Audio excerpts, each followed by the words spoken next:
heartache across large parts of southeastern United States as residents face the daunting task on the weekend of cleaning up from the deadly Hurricane Helene. It's one of the most powerful and perhaps costliest storms to hit the country, with dozens of deaths reported as worries loomed that more bodies would be discovered across several states. In the small Florida coastal town of Horseshoe Beach, Charlene Huggins was left in tears as she checked out what's left of her family home. 5 generations lived in this house, from my grandmother, my father, myself, my daughter, son, and my granddaughter. We was raised in this house. There's a lot of memories here. It breaks your heart. It just devastates you.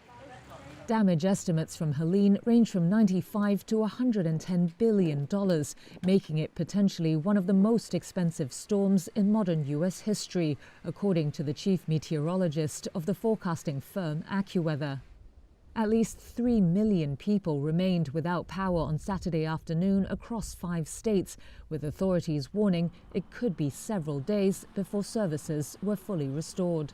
Helene was downgraded late Friday to a post-tropical cyclone, but the storm's remnants continue to produce heavy rains, sparking massive flooding and threatening to cause dam failures that could swallow entire towns. Some of the worst downpours hit western North Carolina, and residents near the Lake Lear Dam were among those at risk.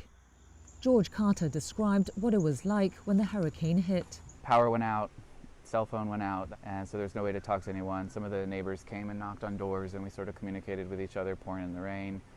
I walked across the street to go check on a house that is a friend of mine's, and the water was at least 10 feet up from where it should be. On Saturday, President Joe Biden called the storm's devastation overwhelming. According to the White House, Biden directed emergency officials to focus on speeding up support to storm survivors and send additional search and rescue teams to North Carolina. In the meantime, communities like Adam Jackson's in Mill Spring are making sure to help each other out. There's probably 50 trees blocking my neighbor from coming out. I started helping them yesterday. The neighbors at the other end of the road, we got us out, but the other neighbors are trapped. Our little area and community, we're not stepping over each other. We're not jumping lines to buy the last candy bar. That's the way the world needs. We need community back.